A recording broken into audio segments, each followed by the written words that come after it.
અમેરિકામાં પોતાની મોટાભાગની જિંદગી કાઢનારા એક ગ્રીન કાર્ડ હોલ્ડરને હવે ડિપોર્ટ કરવાની તૈયારી ચાલી રહી છે. રોબર્ટ સર્વિયો નામના આ 59 વર્ષના આધેડને તાજેતરમાં જ આઈસે કસ્ટડીમાં લીધા છે અને હવે તેમનું ડિપોર્ટેશન ફાઇનલ મનાઈ રહ્યું છે. આઈસ દ્વારા રૂટીન ચેક-ઇન દરમિયાન માર્ચ 25ના રોજ રોબર્ટની ધરપકડ કરાઈ હતી. જોકે ત્યારબાદ પણ તેણે છૂટવાના પ્રયાસ કર્યા હતા, પરંતુ એપ્રિલ 4ના રોજ કોર્ટે તેને રાહત આપવાનો ઇનકાર કરી દીધો હતો.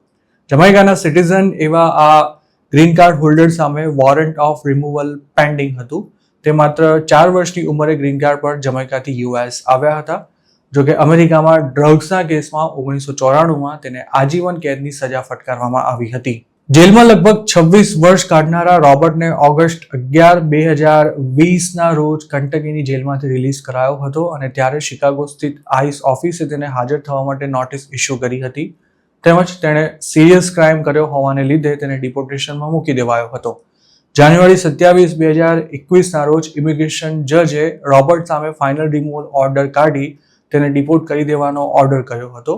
જોકે તેણે ફાઇનલ રિમૂવલ ઓર્ડર સામે Board of Immigration Appeals, US District Court અને 7th સર્કિટ કોર્ટ ઓફ અપીલ્સમાં અનેકવાર અપીલ કરી હતી અને દર વખતે તેને ડિપોર્ટેશન સામે અમુક દિવસો સુધી સ્ટે મળી જતો હતો.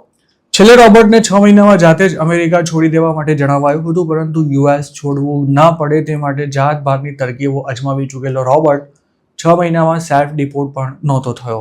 છેલ્લે તેણે ઓગસ્ટ 22, 2024ના રોજ ફરી ડિપોર્ટેશન સામે સ્ટે લેવા માટે રિક્વેસ્ટ સબમિટ કરી હતી અને આઈસની ન્યુયોર્ક ઓફિસે તેને માર્ચ 25, 2025 સુધીનો ટાઈમ આપ્યો હતો. તે માર્ચ 25ના રોજ આઈસ સમક્ષ હાજર થયો ત્યારે જ તેને અરેસ્ટ કરી લેવાયો હતો. ત્યારબાદ પણ તેણે બોન્ડ પર છૂટવા માટે મોશન ફાઇલ કર્યો હતો, જેને એપ્રિલ 4ના રોજ કોર્ટ દ્વારા રિજેક્ટ કરાયો હતો. ડિપાર્ટમેન્ટ ઓફ હોમલેન્ડ સિક્યુરિટીના જણાવ્યા અનુસાર રોબર્ટ ક્રિમિનલ એલિયન હોવાની સાથે બ્લેક ગેરિલા ફેમિલીનો મેમ્બર છે, જે કુખ્યાત સ્ટ્રીટ ગેંગ છે અને તેના દમ પર તે અમેરિકામાં ટકી રહેવા માટે અલગ અલગ કાયદાકીય ઓપ્શન્સ અજમાવતો રહ્યો હતો. જોકે 2021માં તેની સામે જે ફાઇનલ રિમૂવલ ઓર્ડર ઇસ્યુ થયો હતો તેને ચેલેન્જ કરવાનો હવે કોઈ જ લીગલ ઓપ્શન ન રહ્યો હોવાથી રોબર્ટને ટૂંકમાં જ જમૈકા પાછો મોકલી દેવાશે. બીજી તરફ રોબર્ટના વકીલે કોર્ટના નિર્ણય પર પોતાની પ્રતિક્રિયા આપતા એવું જણાવ્યું હતું કે સરકાર ચાહે તો રોબર્ટ હજુ પણ યુએસમાં રહી શકે છે. પોતાના અસીલને જો ડિપોર્ટ કરાયા તો તેમને ફેમિલીથી દૂર એક અજાણ્યા દેશમાં રહેવાની નોબત આવશે તેવી વાત કરતા રોબર્ટના વકીલે એમ પણ કહ્યું હતું કે તેમને હેલ્થને લગતી કેટલીક સમસ્યા છે, જેની અમેરિકામાં હાલ સારવાર ચાલી રહી છે. રોબર્ટ સેલ્ફ ડિપોર્ટેશનમાં નિષ્ફળ રહ્યો હોવાની આઈસી દલીલ પર ફરિયાદીના વકીલે એવું જણાવ્યું હતું કે રોબર્ટે ક્યારે પણ કોર્ટની શરતો માનવાનો ઇનકાર કર્યો જ નથી અને આઈસ દ્વારા તેમના પર મુકાયેલા આરોપ પણ ખોટા છે, કારણ કે આઈસ કે પછી કોઈ કોર્ટે રોબર્ટને ક્યારે પણ 6 મહિનામાં યુએસ છોડી દેવાની વાત જ નથી કરી અને ન તો તેનો કોઈ રેકોર્ડ છે. આ ઉપરાંત તે ગેંગ મેમ્બર હોવાના આઈસ દ્વારા કરાયેલા આક્ષેપોને પણ ફરિયાદ પક્ષે નકારી દીધા હતા.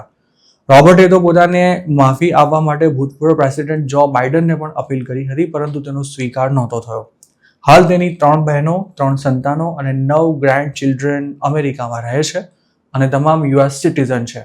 પોતાના ભૂતકાળ વિશે વાત કરતા રોબર્ટે ન્યૂઝવીક નામના એક મેગેઝિનને જણાવ્યું હતું કે તે બોક્સિંગમાં કરિયર બનાવવા માંગતો હતો, પરંતુ યંગ એજમાં થયેલી સિરિયસ બેક ઇન્જરીને કારણે તે સમય જતાં ડ્રગ્સની લતે ચડી ગયો હતો અને તે જ વખતે તેણે ડ્રગ્સ વેચવાનું શરૂ પણ કર્યું હતું, જેમાં તેની ધરપકડ થઈ હતી અને તેને પોતાની આખી જવાની જેલમાં વિતાવવી પડી હતી.